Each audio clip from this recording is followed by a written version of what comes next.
అందరికీ నమస్కారం.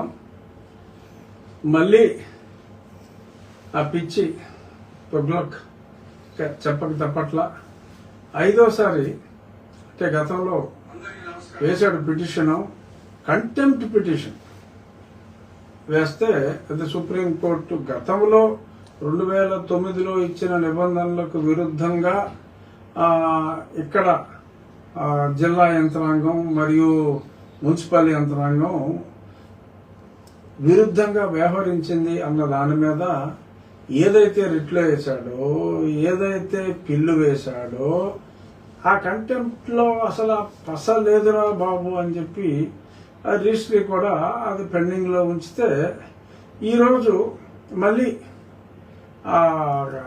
మానవేంద్రరావు గారి బెంచ్కి వెళ్ళి, అయ్యా రిజిస్ట్రీ నెంబర్ చేయట్లేదు, మేము ఇలాగో పిటిషన్ వేసాం, ఆ పిటిషన్ని నెంబర్ చేయండి అని చెప్పి అడిగితే, జనరల్గా పిటిషన్ నెంబర్ చేయమని అడిగితే ఏ పిటిషన్ అయినా నెంబర్ చేయమనే అవకాశాలు ఉంటాయి. సో కాబట్టి సరే నెంబర్ చేయండి అని చెప్పి ఆ రిజిస్ట్రీకి ఒక డైరెక్షన్ ఇచ్చారు. దాన్ని ఇతడేదో పెద్ద వాదించేసినట్టు ఆ వాదించేస్తే ఇతని వాదనలకు ముగ్ధులై రఘురామకృష్ణరాజుకి పెద్ద షాక్ అట. ఆడికాడే రాసేసుకుని ఆడు సోషల్ మీడియాలో వేసేసుకుని ఇంకేదో సునకానందం అంటారు. సునకానందం అంటే ఏంటో చాలా మంది విజ్ఞులకు తెలుసు, నేను మళ్ళీ ప్రత్యేకంగా చెప్పక్కర్లేదు. సరే వాళ్ళకి వాళ్ళు ఏదో రాసేసుకుని తేడా ఆల్రెడీ గుండె చేసి పంపించారు మీకు ఇన్నిసార్లు, 4 సార్లు కోర్టులో. ఇంకా ఏనంటే మరి వారి మీద చర్యలు తీసుకోకపోతే నేను ఇంకా మీడియా ముందుకు రాను అని ఒక భీష్మ ప్రతిజ్ఞ చేశాడు. సరే ఇక రాడేమో అనుకున్నాం. మళ్ళీ ఏదో కాలక్షేపం, వేరే ప్రాక్టీస్ పెద్దగా ఉన్నట్లేదు అతగాడికి. ఏదో మళ్ళీ అక్కడికి వెళ్ళి కంటెంప్ట్. నిన్న చాలా స్పష్టంగా న్యాయమూర్తి గారు ఇదే ఈ పిటిషన్లో ఉన్న దాని గురించే మాట్లాడితే నిర్వర్థంగా దాన్ని ఖండించి, సుప్రీంకోర్టు తీర్పులో నువ్వు ఉన్న పబ్లిక్ ప్లేస్కి దీనికి ఎటువంటి సంబంధం లేదు, all records were clearly showing it is temple land, గుడి అని స్పష్టంగా 1932 డాక్యుమెంట్లోనే ఉంది. ఆ డాక్యుమెంట్స్ అన్నీ కూడా ఇక్కడ కాపీలు ఇవ్వడం జరిగింది అని చెప్పి ఇతన్ని పిటిషన్ని డిస్మిస్ చేశారు. రేపు కంటెంప్ట్ పిటిషన్ సరే సెలవుల తర్వాత రేపా ఎల్లుండా ఎప్పుడు వచ్చినా నిన్న ఏదైతే న్యాయమూర్తి గారు ఆర్డర్ ఇచ్చారో ఆర్డర్ కాపీని అక్కడ ఇవ్వటమే మేము చేయవలసింది. ఆర్డర్ కాపీ ఇంకా వచ్చేదాకా కూడా వెయిట్ చేయకుండా ఇతను ఈ మాజీ మ్యాజిస్ట్రేటు బార్ కౌన్సిల్ ఆఫ్ ఆంధ్రప్రదేశ్లో 7 కేసులు ఇతని మీద పెండింగ్ ఉన్నాయి. 2 కేసులు బార్ కౌన్సిల్ ఆఫ్ ఇండియాకి రెఫర్ అయినవి. అన్ని అవినీతి అక్రమాల కేసులు, జడ్జిలను మేనేజ్ చేయడానికని డబ్బులు తీసుకున్న కేసులు. అతను మ్యాజిస్ట్రేట్గా డీల్ చేసిన కేసుని మళ్ళీ లాయర్ అయిన తర్వాత ఎవరికైతే అనుకూలంగా తీర్పు ఇచ్చాడో వాళ్ళ తరపున మళ్ళీ వాదిస్తున్నాడన్న ఆ కేసు. అందులో ఖచ్చితంగా అతనికి ఇప్పుడు ఎలాగో ప్రాక్టీస్ చేసే అవకాశం అతి త్వరలో ఇంకా అతనికి ఉండదు. అతను ఎంత అవివేకి, అసలు ఈ వృత్తికి ఎందుకు పనికిరాని వాడని చెప్పి ఈ 4 సార్లు కొట్టేసిన కేసును కూడా మళ్ళీ 5వసారి పర్సూ చేయటం. సరే మళ్ళీ ఈ కేసును కూడా తీసుకుని సుప్రీంకోర్టుకి వెళ్తే మటుకు ఇక్కడ కొంచెం పేషెన్స్ ఎక్కువగా ఉన్నట్టుంది. కోర్టు సమయాన్ని వృధా చేసిన ఇతను భరిస్తున్నారు. మరి సుప్రీంకోర్టుకి వెళ్తే కనుక ఖచ్చితంగా ఇతనికి పెనాల్టీ కూడా వేసి చాలా తగిన విధంగా ఉంటుంది. సరే మరి ఇది ఎప్పుడు వస్తుందో, ఎందుకంటే వాళ్ళ సోషల్ మీడియాలో నీలి కుమార్ల సోషల్ మీడియాలో మళ్ళీ నాకేదో షాక్ అని చెప్పి కామెడీగా వీళ్ళు అదే పనిగా తింగరగా వాగుతూ ఉన్నారు. కాబట్టి నేను ఈ క్లారిఫికేషన్ రామభక్తుల కోసం ఈ క్లారిఫికేషన్ ఇస్తున్నా. అదంతా just need not bother. It's a stupid petition. That petition will not be entertained. We're going to file. ఏదైతే నిన్న న్యాయమూర్తి గారు ఇచ్చిన తీర్పు ప్రతి ఉందో అది వస్తుంది ఈరోజు, బహుశా లేకపోతే రేపు. ఆ తీర్పు ప్రతి అక్కడ ఇవ్వటం, దాంతో దేర్ ఇస్ నో కంటెంప్ట్. అన్ని అనుమతి ఇచ్చే అధికారం వాళ్ళకుంది.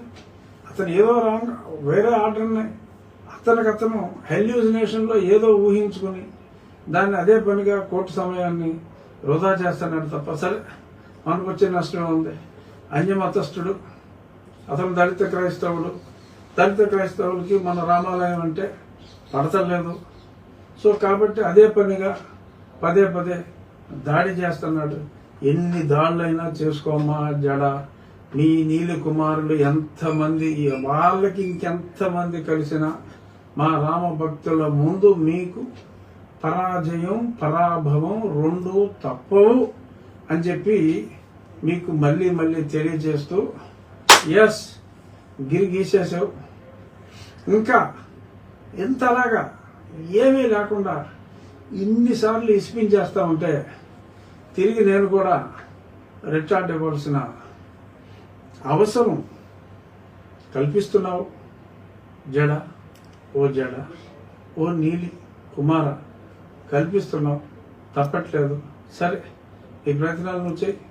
ఇది ఎలాగో కొట్టించేస్తాం, ఎలాగో కొట్టేస్తారు, పసలేదు. సరే ఇక మా పసేట్లో కూడా నేను కూడా చట్ట ప్రకారం న్యాయబద్ధంగా నేను కూడా చూపెట్టవలసిన సమయం ఆసన్నమైంది. ఈరోజే దానికి శ్రీకారం చుడతాము. అలాగే నిన్న మిత్రుడు ప్రసన్న కుమార్ ఈ పాస్టర్ల చింతాడ ఆనంద్ మోడల్లోనే చాలామంది పాస్టర్లు ఎస్సీ సర్టిఫికేట్తో ఉన్నారు అన్న పిటిషన్ నోటీసులు ఇచ్చారు. సో అది జూలై 6వ తారీఖు వస్తుంది. ఖచ్చితంగా అవి ఓడటం ఖాయం. ఏదో కొద్దిమంది చూసారు వాళ్ళు కూడా పేపర్లో, ఏమన్నా చట్టం మీరు నేను అనుకుంటే మారేది కాదు. అది ఆ చట్టం మారేదాకా ఎవరైనా దాన్ని ఫాలో అవ్వాల్సిందే. ఇక అందరూ కూడా కొందరు బట్టలు చింపేసుకుని స్వయం శక్తితో ఏ కులం పేరు ఎత్తకుండా, ఏ మతం పేరు ఎత్తకుండా అన్ని కులాలని అన్ని మతాలని గౌరవించే Tamil hero Vijay chief minister అయితే, ఇక్కడ కొంతమంది మరి అతను మా దళితుడు అని చెప్పి బట్టలు చెప్పేసుకుంటున్నారు. అయ్యా, Vijay grand father took Christianity. He was a Catholic Christian. Jaganmohan Reddy గారి లాగా ప్రొటెస్టెంట్ కూడా కాదు. అతను దళిత జాతికి చెందినవాడు కాదు. వారి తాతలు వేలియార్ పిల్లై ల్యాండ్ లార్డ్స్, శ్రీలంక, తమిళనాడు ఆ ప్రాంతాల్లో ఎప్పటి నుంచో. ఎందుకంటే చోళ ఆ టైంలో ఈ పర్టికులర్ కమ్యూనిటీ శ్రీలంకలో కూడా ఉన్నారు. సో ఆ కుటుంబం నుంచి వచ్చిన వ్యక్తి. వారి తల్లిగారు శోభ గారు బ్రాహ్మణులు. అయినా ఇది చెప్పవలసి రావటం దురదృష్టం. ఎందుకంటే విజయ్ ముఖ్యమంత్రి కాబోతున్న విజయ్ గారికి ఇటువంటి పట్టింపు లేదు. కానీ ఒక అబద్ధం పదే మీరు మాట్లాడి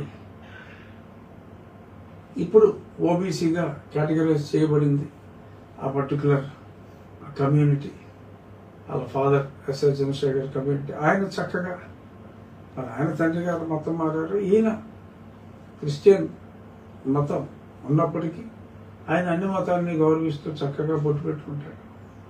విజయ్ కూడా మొన్ననే మరి తిరుచెందూరు గుడికి వెళ్ళి, అలాగే షిరిడి వెళ్ళి అన్ని దర్శనాలు చేసుకొని వచ్చి, ఏనాడు కూడా అతను ఏ మీటింగ్లో కూడా కులం గురించి కానీ మతం గురించి కానీ మాట్లాడని, ఎన్నికలలో ఇదేమీ మాట్లాడకుండా స్వచ్ఛందంగా ₹1 ధనం ఖర్చు పెట్టకుండా కేవలం ప్రజాభిమానంతో గెలిచిన వ్యక్తి విజయ్. అటువంటి విజయ్ కూడా తనది కాని కులాన్ని, ఈ నీలి కుమారుల కులాన్ని చెప్పి, ఇదిగో అక్కడ ఆయన వచ్చేసాడు, ఇక్కడ మేము వచ్చేస్తున్నాం, నీకున్న 20%తో నేను వచ్చేస్తున్నాను, ఇంకెవరి ఓట్లు మాకు అక్కర్లేదు, ఇంకెవరిని మేము కలుపుకోవాల్సిన అవసరం లేదు, ఇంకెవరిని మేము గుడి కట్టుకోలేము, ఇంకెవరిని మేము ఏమీ చేయలేము, మా చర్చి కట్టుకుంటే ఎవరు అడ్డం రాకూడదు, మీ గుడి కట్టుకుంటే మేము మిమ్మల్ని కట్టుకోలేము అంటూ ఇలాగ తెంగర పిచ్చి పిచ్చి కేసులు మీరు వేసుకుంటూ ఉంటే మిమ్మల్ని సరే మేము గౌరవించే, మీరు ప్రేమించే ఆ క్రీస్తే మిమ్మల్ని కాపాడాలని మనస్ఫూర్తిగా కోరుకుంటూ మరొక్కసారి పరాజయానికి, పరాభవానికి చెరువు కాబోతున్న జడ శ్రావణ్ కుమార్కు నా అడ్వాన్స్ సంతాపాన్ని తెలియచేస్తూ, థ్యాంక్స్ అమ్మా జడ, మరింత ఉత్సాహాన్ని నింపుతున్న సంతోషం, ధన్యవాదాలు.